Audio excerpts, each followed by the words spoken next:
کچھ جگہوں پہ کچھ ایڈیٹروں نے اپنے اخبارات میں چھپوایا ہے کہ جی 2 اسلامی ممالک ہیں جو پاکستان کی ٹانگ کھینچ رہے ہیں۔ میں سوچ رہا تھا کہ امریکہ تو ہم فتح کر آئے تھے کیونکہ وہاں سے تو ہم نے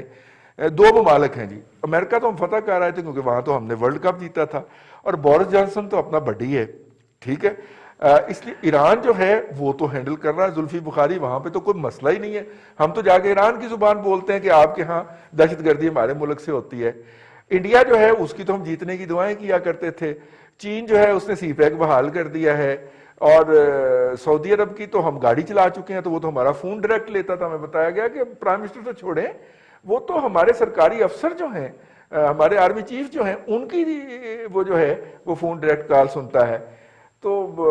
اردوان جو ہے ہماری پارلیمنٹ کو خطاب کر کے گیا ہوا ہے، مجھے سمجھ نہیں آ رہی ہے ممالک کون سے ہیں جی 2 جو کہ ہماری ترقی سے جیلس ہیں اور ہمیں واپس کھینچنا چاہ رہے ہیں۔ اچھا، ویسے رضی صاحب، حقیقت بات یہ ہے کہ مجھے تو پرائم منسٹر کی اس بات سے کچھ اندازہ نہیں ہو سکا، اس لیے کہ آپ جس ملک کا بھی نام لیں گے، پہلی بات تو یہ کہ ہمارے کو بہت اچھے کوئی مطلب بہت زیادہ ایسے جس کو مثالی کہا جاتا ہے اس عرصے میں تعلقات وہ نہیں رہے، اس لیے کہ وہ آہستہ آہستہ خرابی کی طرف گئے ہیں۔ ہم نے سعودی عرب کے ساتھ اپنے تعلقات کو ہمیشہ مثالی رکھا، لیکن پچھلے کچھ عرصے میں ہم نے دیکھا کہ کس طرح ان کا ٹلٹ جو ہے، اور ہم نے اوپنلی پھر کہہ بھی دیا کہ وہ بھارت کی طرف ہوا ہے۔ ابھی بھارت اور یو اے ای اور سعودی عرب، ان کا جو ملٹری الائنس کوئی یا ان کی طرف سے جو ان کو کوآپریشن ان کا بڑھنے والا ہے، انڈین آرمی چیف جانے والے ہیں، تو وہاں سعودی عرب نے ظاہر ہے کہ وہ پاکستان سے کچھ ہمیں دوری محسوس ہوتی ہے اس میں، یو اے ای کے ساتھ بھی آپ کے معاملات اس طرح سے ہیں۔ لیکن اگر آپ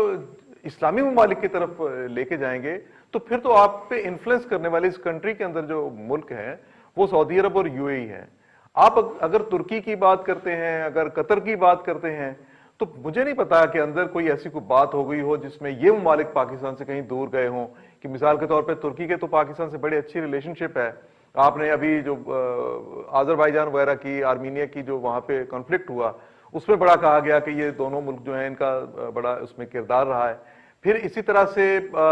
قطر کے ساتھ بھی آپ کا جو لین ہے، مثال کے طور پہ ایل این جی وغیرہ کا جو ہے، اس میں کوئی یہ تو ہو سکتا ہے کہ اس میں کوئی اختلاف آیا ہو، لیکن پرائم منسٹر کو میں یہ کہوں گا کہ اگر کہیں کسی جگہ پہ کسی ملک سے شکایت بھی ہے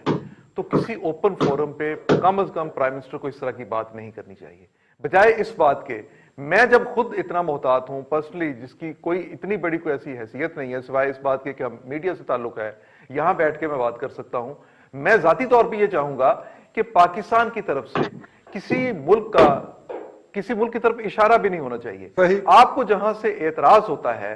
آپ ان کے ساتھ سفارتی لیول پہ بات کرتے ہیں، ٹھیک ہوگا، آپ ان سے اپنے پرسنل لیول پہ بات کرتے ہیں، کر سکتے ہیں۔ کنٹری ٹو کنٹری ایک جو بات ہوتی ہے، گورنمنٹ ٹو گورنمنٹ جو ایک بات ہوتی ہے وہ کی جاتی ہے۔ آپ اوپن کسی فورم پہ غیر یقینی کی صورتحال پیدا کر دیتے ہیں جب آپ یہ کہتے ہیں کہ کچھ ممالک، ہم جب کسی ملک کا ذکر کیا کرتے ہیں، دیکھیے ذوالفقار علی بھٹو نے کیا کہا تھا، بھٹو صاحب نے امریکہ کی طرف اشارہ کیا تھا، انہوں نے یہ کہا تھا کہ ہاتھی میری جو ہے جان کا دشمن ہے، میری جان کا دشمن ہے، ہاتھی جو ہے وہاں کی اس وقت کی حکمران پارٹی کا قومی انتخابی نشان تھا۔ اور میرا مطلب ہے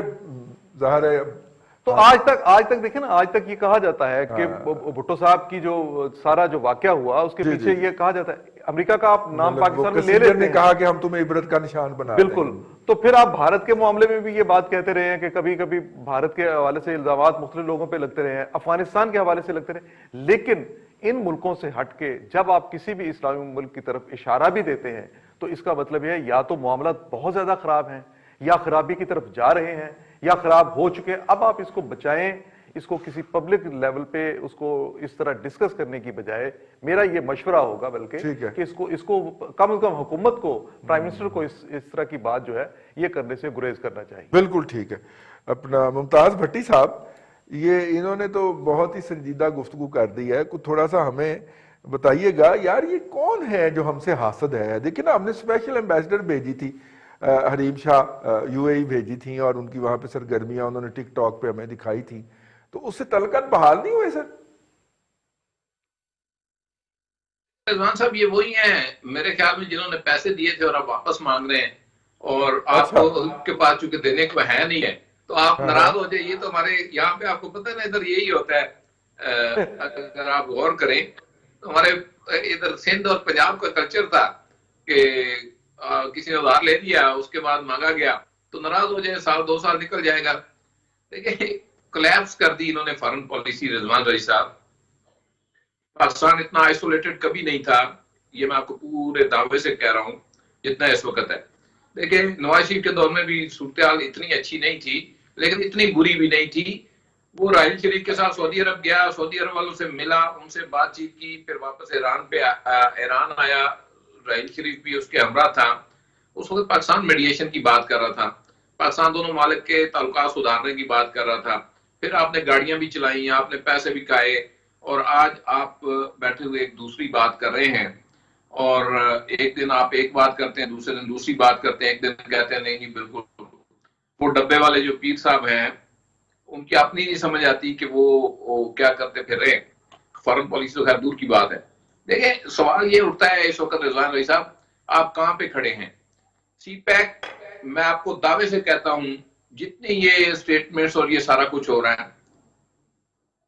تو یہ سارا شوشہ ہے, یہ خبریں چلوائی جا رہی ہیں, عملی طور پہ اس کے اوپر کوئی بڑی پیش رفت سامنے نہیں آ رہی. ایک فیڈرل منسٹر نے مجھے بتایا چند دن پہلے کہ چائنیز کے ساتھ جو معاملات ہیں وہ ہماری گورنمنٹ کے ساتھ فلیکسیبل نہیں ہے اس وقت. اور یہ صاحب کو پتا ہے, یہ کوئی ڈکی چھپی بات نہیں ہے. جن صاحب کو سی پیک کے اوپر لگایا ہوا ہے ان کے آرٹیکلز اور ان کی خبریں جو ہے وہ چائنا کی اسٹیٹ میڈیا پالیسی ہے, اسٹیٹ رن میڈیا پالیسی ہے ان کی, وہ فرنٹ پیج پہ چھپتی رہی ہیں. ان کی کانسنٹ کے بغیر, گورنمنٹ کی مرضی کے بغیر نہیں چھپتی رہی. پھر آپ آ جائیں امریکہ کی طرف, وہاں پہ اگر بائیڈن آ جاتا ہے تو وہاں بھی آپ ماشاءاللہ اسی پوزیشن میں ہوں گے. ترکی کے ساتھ پہلے آپ نے دوستانہ بنانے کی کوشش کی, سعودی عرب کو ناراض کیا, پھر ترکی کے ساتھ ڈسٹنس کے اوپر چلے گئے, رہ گیا ایران اور افغانستان, اور ان کے ساتھ جیسے تعلقات ہیں وہ آپ کو معلوم ہے. تو دیکھیں آپ نے فارن پالیسی کو کلیپس کر دیا. آپ اس وقت بالکل آپ بات کر رہے ہیں انڈیا یہ کرنے والا ہے, انڈیا وہ کرنے والا ہے. انڈیا کے اوپر امریکہ کی جو ہیومن رائٹس کی رپورٹ ہے وہ ضرور آئی ہے, لیکن بہت سارے ممالک انڈیا کے ساتھ بھی کھڑے ہیں. فرانس آل آؤٹ ان کے ساتھ کھڑا ہے کیونکہ انہوں نے ان سے اسلحہ خریدا, پیسے دیے ہیں. اسرائیل ان کے ساتھ کھڑا ہے.